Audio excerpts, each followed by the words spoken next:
Përshëndetje të nderuar teleshikues, ja ku jemi sërish në emisionin ton Bullet Point, si çdo të shtunë në drek, për të bërë një përmbledhje të ngjarjeve kryesore ekonomike të javës.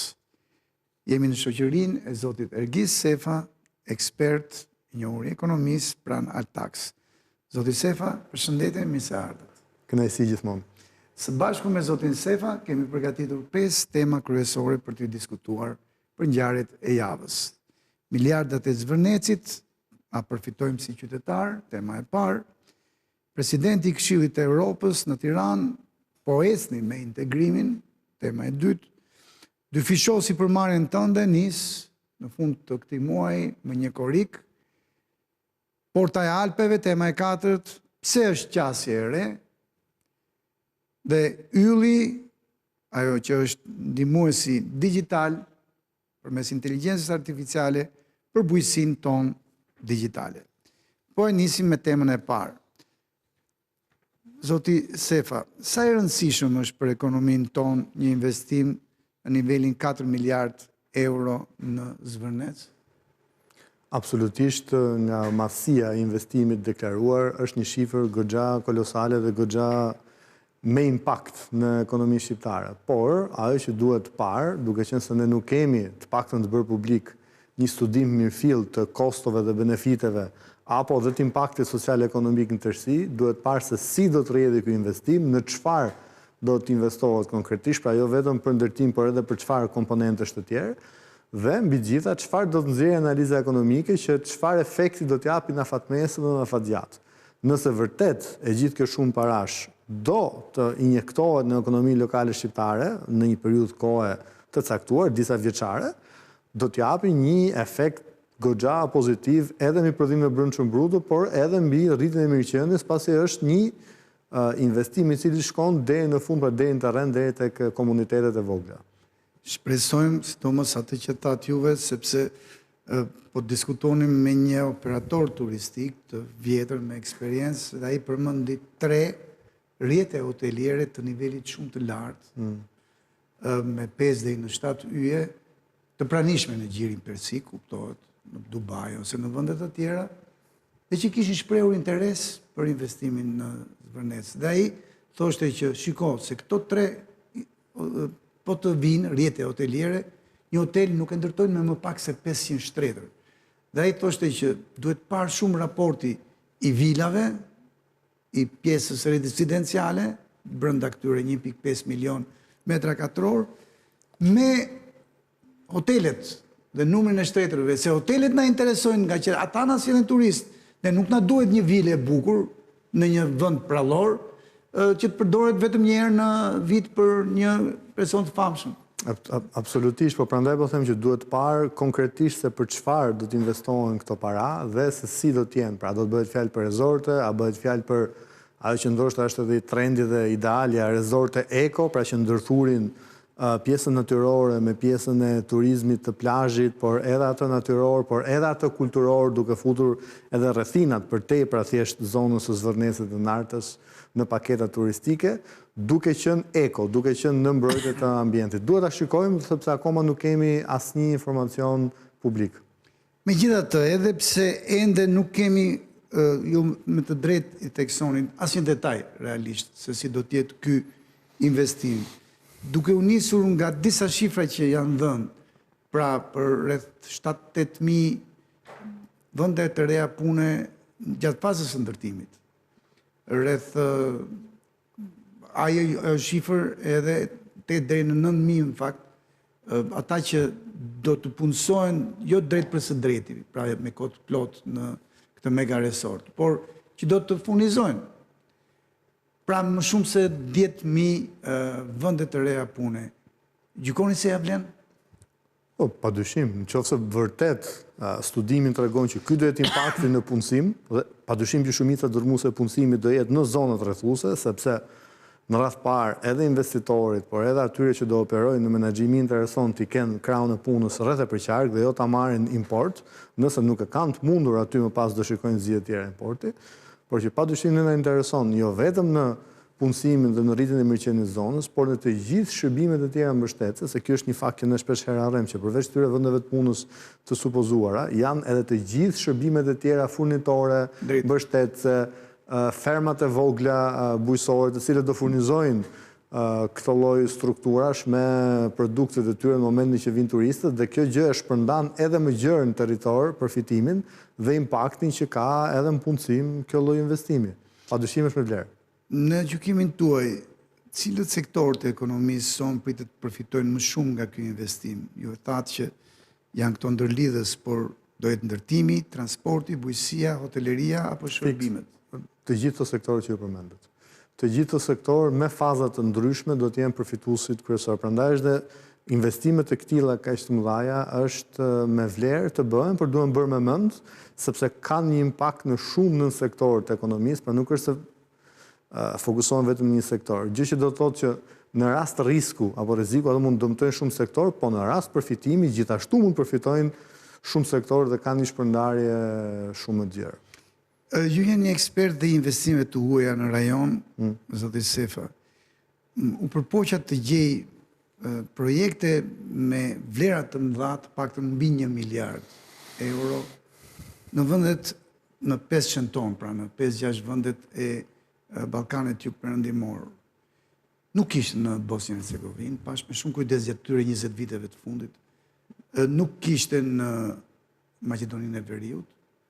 Kuptohet projekte me investues të huaj. Qartë. 1 miliard euro ishte investimi i vitit 2010 i miliarderit Peter Munk, hungarezo, kanadezo, izraelit. Edhe pse erdhi në Shqipëri në 2006, po e sorollatën. Neve ju e dini. Pastaj kryeministri i asaj kohe malazes e shëtiti me helikopter, i tregoi këtë bazën e vjetër ushtarake në atë që është sot Perla Porto Montenegro, dhe u bë ajo çfarë u bë brenda 4 vitesh, ai donte të ndërtonte. Pra ishte kjo 1 miliard dhe duhet shkosh në Beograd, në mollin e madh të Beogradit, ndërtuar nga Alabar, në nivelin 1.3 miliard euro. Investimet të tjera mbi 1 miliard nuk gjeta, paktën në 6 vendet tona. Gjykoni se ky 4 miliard ka ardhur nga një lobim i fortë, apo vetë shifrat e turizmit të këtyre 2-3 viteve të fundit shtyn investues të fortë. Do ju pyes edhe për natyrën e investuesve, se ju i njihni mirë këto struktura, keni qenë edhe në disa takime të investuesve të huaj me qendrën në Tiranë. Pra, cila e kanë gjallur kurreshtjen e vëllezërve Al Kayat të famshëm, e kompanisë Urban Con Trading and Contracting, që është e 42-ta si kompani ndërtuese, me bazë në Doha në Katar. Gjykimi juaj. Ka një sër faktorë që kanë ndikuar për Shqipërinë në fakt këto vite, për çështjet e turizmit është momenti i Shqipërisë, është ndoshta momenti më i mirë që ne kemi pasur gjatë gjithë historisë tonë, këtë duhet ta pranojmë. Për shkak të vëmendjes që ka marrë ndërkombëtarë, sidomos në periudhën post-Covidit, Covidi i shkatroi, le të themi, linjat tradicionale turistike dhe pati disa vende, ndër të cilët edhe ne që përfituan nga ky reset, nga ky rinisje e ofertave të reja turistike. Dhe përveç këtij fakti është edhe fakti që investitorët e huaj tashmë kanë parë që edhe Shqipëria në pozicionin e vet gjeografik që ka, dhe me imazhin e mirë që po bëhet, dhe me faktin që është një vend antar i NATO-s, dhe me faktin që ka për më shumë se një dekadë ka pasur një politikë të jashtëm orientuese 100% në linjë me atë të Bashkimit Evropian, dhe mbi gjitha për faktin që ka filluar negociatat dhe është një vend i cili po shkon drejt antarësimit në Bashkimin Evropian. Të gjitha këto bashkë kanë krijuar atë masën dhe pikën kritike për të tërhequr vëmendjen e këtyre lloj investitorëve që po thonë më mirë të futemi të investojmë tani përpara se vendi të bëhet antar i Bashkimit Evropian dhe vlera e tyre gjithmonë të vazhdojë të patë ketë një kapërcim në rritje, që është një, më thonë se diçka e zgjuar për të bërë. Nga ana tjetër, ato kanë parë edhe faktin që një pjesë e mirë e kapitalit njerëzor shqiptar dhe të rinj ton, edhe pse ne themi që na janë larguar, edhe ato që janë këtu janë goxha të përgatitur në aspektin profesional. Dhe si të këtill, një investitor i nevojitet edhe krau punës inteligjent, që ta ketë jo vetëm Jo vetëm për të ndërtuar për ndërtuar, por edhe për shërbimin dhe kështu me kemi filluar të formojmë një farë traditë në turizëm dhe këta janë gjëra të cilat padyshim ndihmojnë. Cilat janë garancitë në gjykimin tuaj që ky projekt do të shoqërohet me mbrojtjen e mjedisit, sepse duhet ta pranojmë, ai konglomerat, Laguna e Nartës, Zvërneci, Manastiri, Ishulli është unik për strukturat tona dhe do të respektojnë standardet europiane në këtë projekt. Absolutisht, unë jam besim plot që po, për një arsye shumë vetë. Unë po e shoh nga ana me sytë e investitorit. Një investitor ose një grup investitorësh pikërisht nëse vinë për këto lloj zonash të veçanta, sepse e shohin me vlerë për të bërë një investim në këto lloj zonash të veçanta. Nëse ato e kuptojnë shumë mirë, sepse ato me atë lloj profesioni kam që nëse ato e dëmtojnë këtë zonë të veçantë ose investimit, atëherë vlera e investimit tyre bie. Dhe ato nuk kanë interes si t'i bie vlera. Janë të interesuarit e parë që paratë mos u shkojnë kot. Ato janë të interesuar që kjo zonë jo vetëm të prezervohet, por edhe të promovohet, që edhe të vazhdojë të rregullohet edhe më tej pa u dëmtuar, sepse vetëm kështu ato mund të tërheqin ato lloj turisti unikal, i cili vjen jo vetëm për turizmin në plazhit dhe rezortin, por vjen edhe për të parë diçka të veçantë, të cilën nuk e gjen në një vend tjetër të rajonit. Dhe po ta shikojmë si investitor, edhe unë po të jem investitor, do dua ta mbroj dhe ta promovoj sa më shumë këtë gjë pikërisht sepse më rrit vlerën mua të investimit. Dhe jo të kundërtën që unë po ta dëmtoj, turistët nuk kam garanci që do më kthehet paraja që po hek. Eksakt, turistët vinë një herë, herën e dytë thonë që nga njësoj si shumë vende tjera, pas ka shkatruar dhe këtë habitatit natyror, nuk vi më se mund të shkojë diku tjetër. Humbje kohe. Është humbje kohe. Ndërkohë që investitori e shikon në një vend tjetër. Dhe historia ka treguar që investimet në turizëm, të cilët kanë qenë në turizmin eko, pra në turizmin që është në ruajtjen dhe mbrojtjen e natyrës, kanë sjellë kthimin më të madh të investimit. Neve si kombë qytetarët tanë e kanë pak kujtesën e shkurtër, por 10 vite më përpara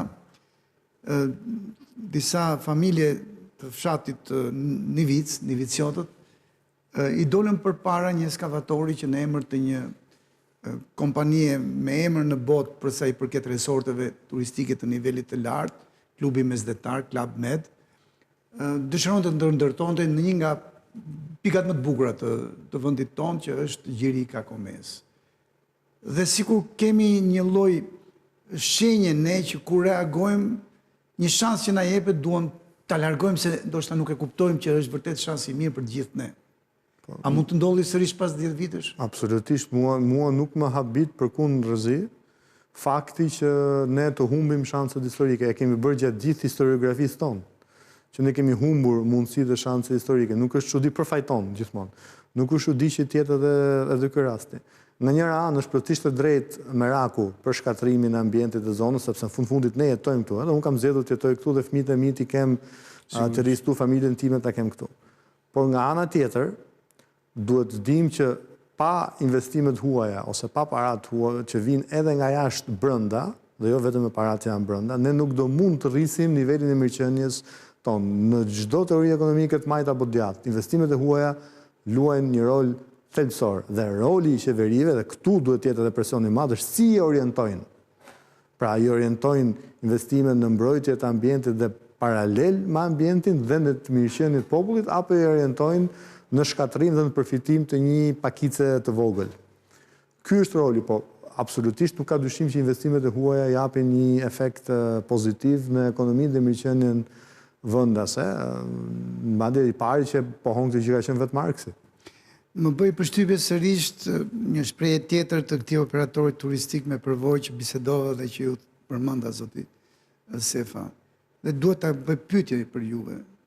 Ai tha, ky shans për Zvërnecin mua më duket që mund të vijë një herë në 100 vjet. Vërtet, në rast se humbim këtë shans, duhet të kaloj një shekull që sërish të kemi një shans për të zhvilluar një perlë të natyrës sonë. Të jeni sigurt që po. Nuk mund të them një shekull më shumë apo më pak, po një periudhë shumë e gjatë, një brez padyshim për një arsye shumë thjeshtë.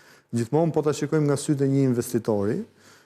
Investitori, nëse ti i bën rezistencë dhe nuk vjen, sa i ka parat në fundit, ai zgjedh që ato parat t'i çojë diku tjetër dhe të fitoj ndoshta më pak se çdo të fitonte po të vinte tek ty, por ama nuk ka gjithë kokçarjet dhe pengesat që ka me ty. Dhe në fundit ne harrojmë një gjë që ai ka parat, nuk ka nevojë të vi këtu për t'i bërë parat.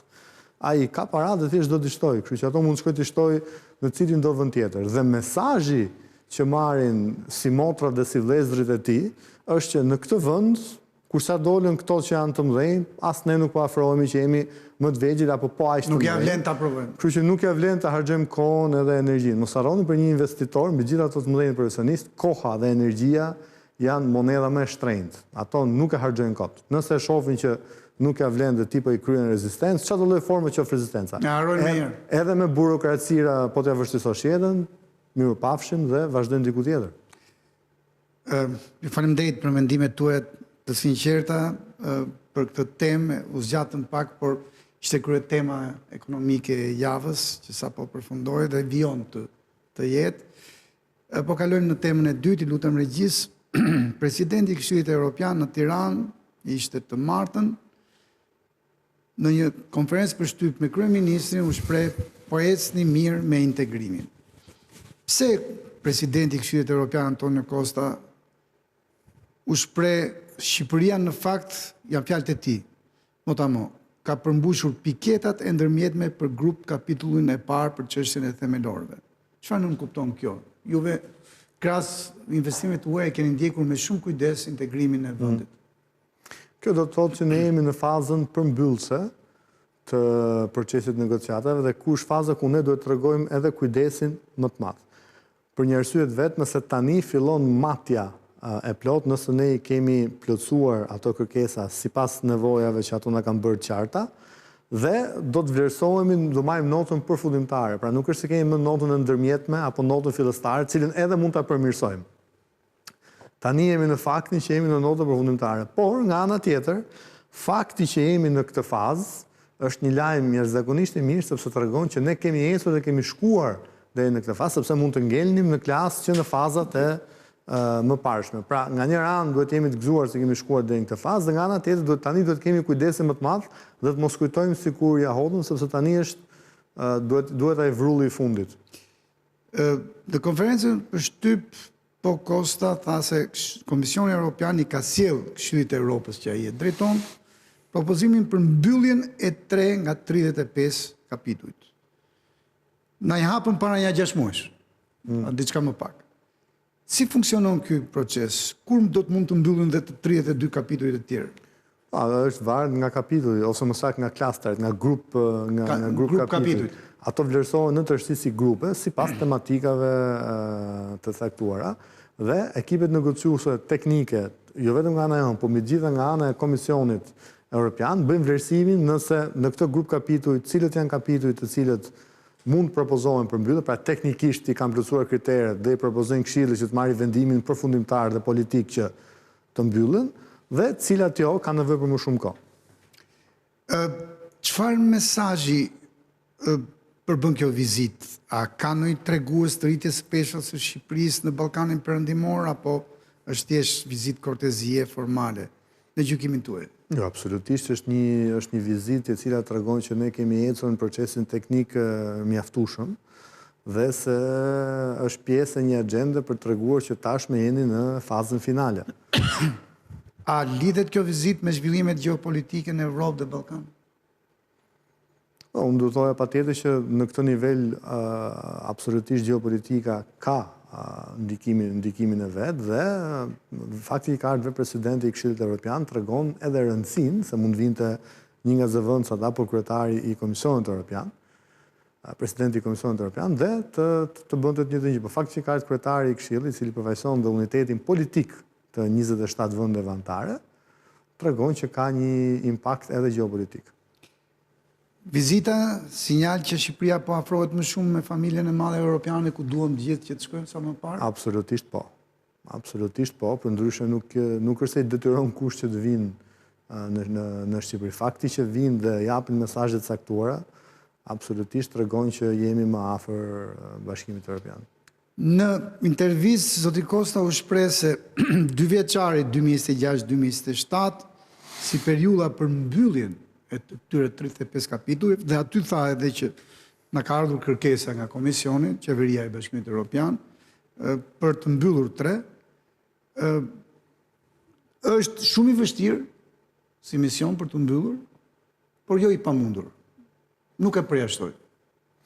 Absolut. Shiko, pa dyshim që periudha është e shkurtër. Dhe nga ana teknike, volumi punës ka qenë shumë i madh dhe ekipet tona negociatore kanë bërë një punë vërtet fantastike. Po nga ana tjetër, duke qenë se është një periudhë e shkurtër, mund ta lënë vend edhe për shumë gabime nga shpejtësia, jo nga keqdashësia. Unë shpresoj që vërtet edhe për shkak situatës geopolitike dhe vullnetit që po ka Këshilli Evropian për ta përmbyllur procesin sa më shpejt, që kjo gjë të kryhet brenda këtyre 2 viteve. Ishte edhe një nuancë, jemi në 3 minutat e fundit të pjesës së parë, po doja t'ja u bëja këtë pyetje.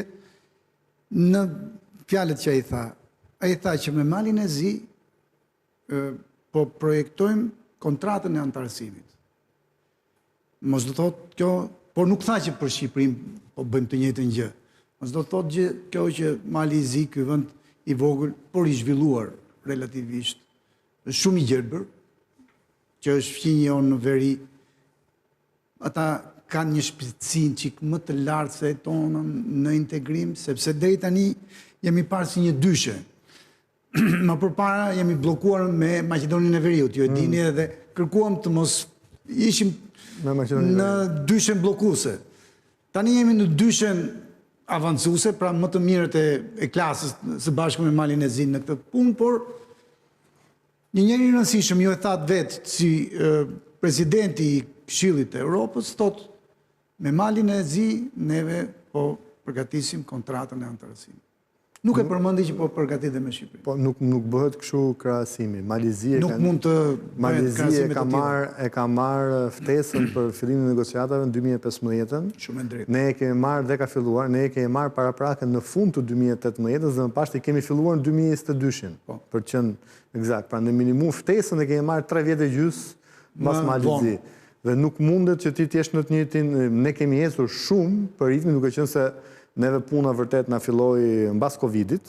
Kjo është vërtet. Ne kemi ecur me një puna reale ka filluar mbas periudhës Covidit dhe kjo tregon që ne në fakt në ritëm jemi më shpejt se Mali i Zi, por ne harrojmë faktin që Mali i Zi ka vite përpara nesh që ka qenë në këtë proces, do thotë ka pasur në kohën në favor të tij.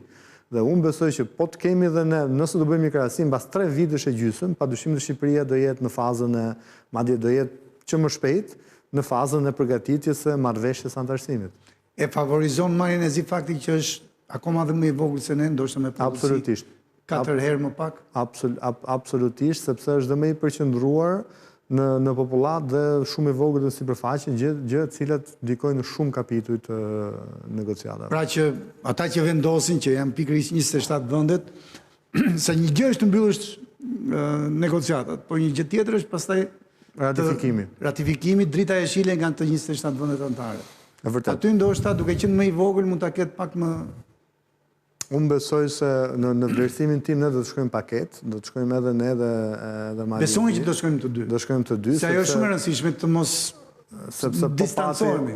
Sepse po pati në mënyrë që Bashkimi Evropian të mbylli Adriatikun, për arsye gjeopolitike, dhe të mos ketë në kontroll të gjithë Bregdetin brenda. Teti qetë me Adriatikun, Unionin. Eksakt.